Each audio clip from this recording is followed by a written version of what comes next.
Okay, we're back, and this time we're going to talk about left-handed Mozart and just look through a few of the most typical left-hand accompaniments and technical issues that go with them. So I think we can't get very far without talking about Alberti basses. A couple of observations I would make. I've spoken elsewhere about the rotational nature of the Alberti, that it's this way, this way, this way, this way, that it's not a frozen hand with fingers moving in isolation. It is worth noting that the more you practice this, the smaller these motions get. And I can feel that I'm very much using rotation there. Maybe to you it looks like there's not very much, but it is certainly there. To some people it gets small enough that they don't see it, and so they don't believe it's there. But I will take the stand and root for rotation as long as I have power within me. So just when you are playing these, make sure that you really take advantage of rotational gestures, not of isolated gestures. The other thing is that don't assume that just because a Alberti is on a triad, a root position, close space triad, that it is necessarily 5-3-1.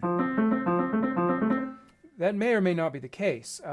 In most hands, 4-2-1 is a better fit for a white key close spaced root position triad. So any of these,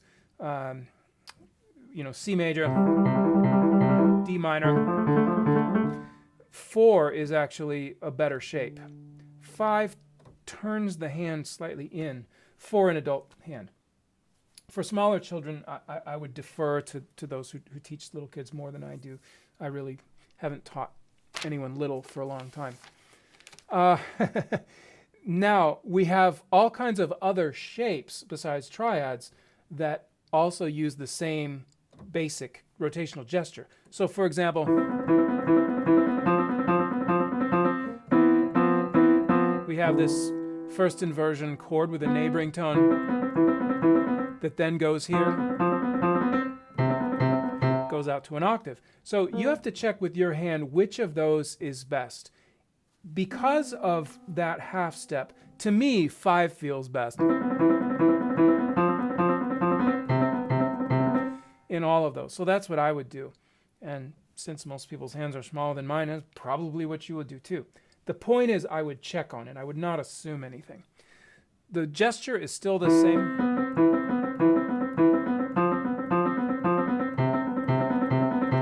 Now, let's talk about that octave one by itself, because it's a larger interval and a little bit different. I practice those by separating the lower octave just a little bit. So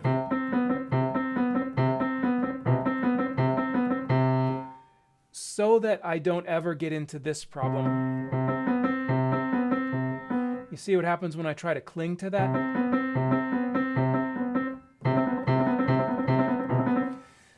So this is very, very important that you, again, feel free to move around and let go.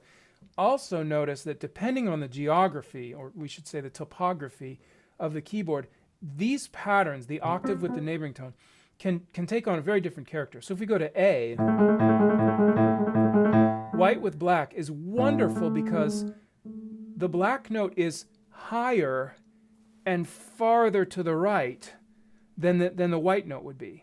So if we take C major and we think where the leading tone is, and then we take A and look at where the leading tone is, it's way closer and higher up and just fits the hand better. So try this. And then try this. And you'll notice this is really wonderfully ergonomic. Opposite problem, B flat. That is quite difficult for me because look at that. So you guys with small hands that are always mad at people with large hands, we have a problem. So I almost don't fit in there, and composers don't care. They'll write this anyway. The way I get around it, if I turn my hand slightly this way, I can fit in there. If I'm straight on, I kind of get stuck. But if I turn slightly and am absolutely dead on accurate, I can fit. But it's not so great. So black note with a white note next, I think is the hardest. White note with a black note is very easy. White and white together, which is here and here, is somewhat in between. Then, of course, you might have a whole step, which would be a completely different situation. Like with a dominant chord.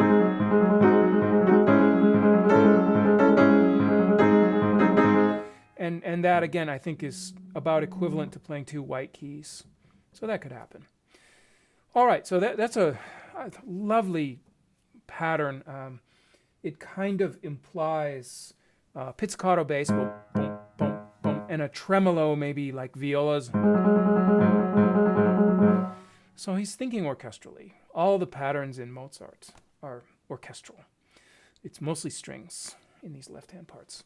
All right, let's see, what else?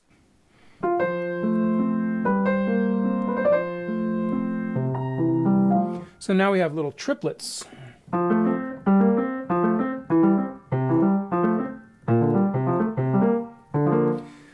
And these really are not so difficult, but once again, don't freeze and play them in isolation. Move through them, even if it's a slow movement and it's easy. So here's isolated. Here's centered.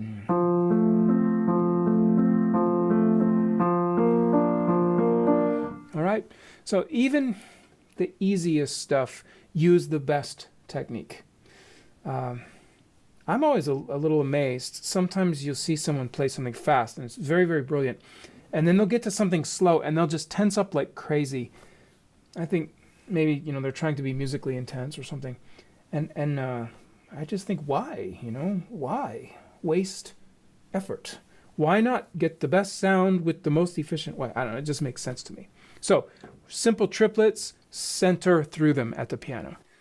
Okay, one other thing. This to me is a sort of sound issue or an orchestration issue, and that is when we have passages like this, where the downbeat is clearly the bass note for the entire measure. So what we have is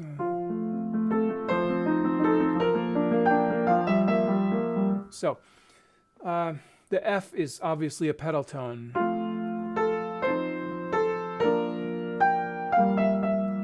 And is meant to be the bass note for the whole time. But he doesn't really write it that way. He writes it like this. As if to say... But I don't think that's what's going on. I think the bass is more important than those inner notes. Again, I think it's cello, and that's viola.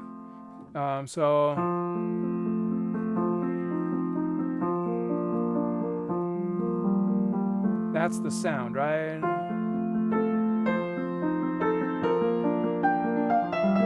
So we could almost mark these with dynamics, mezzo piano and pianissimo or something like that. Interestingly, later, if you look at some of the later sonatas like K576, K570, he will actually notate a long value sometimes on these downbeats. But in the earlier stuff, he tended not to. So when I play that, I'm listening for a little bit more sustain, a little bit more louder, How much louder? One louder.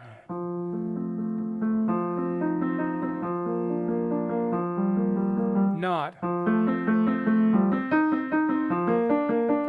Okay? So this is just a thing to notice about Mozart. And I think if you understand theory, you understand, this is a pedal tone. This is F in the bass. It doesn't switch to A and then to C and then to E flat and so on. It's a pedal tone. That will help get a much better sound going on in the Mozart. And by the way, stuff like this contributes way more to a good piano sound than a kind of religious devotion to legato finger connections. You can connect these.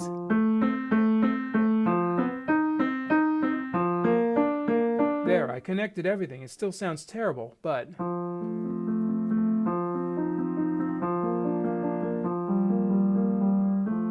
right. That sounds better because it's recognizing the orchestral nature of the writing in this passage. So look out for that in Mozart. If there's a downbeat and the whole measure seems like it can be interpreted as a single harmony, that downbeat note might be a bass note that sustains through the whole thing. Not every time, but sometimes. Something to look for. All right? See you next time. Bye.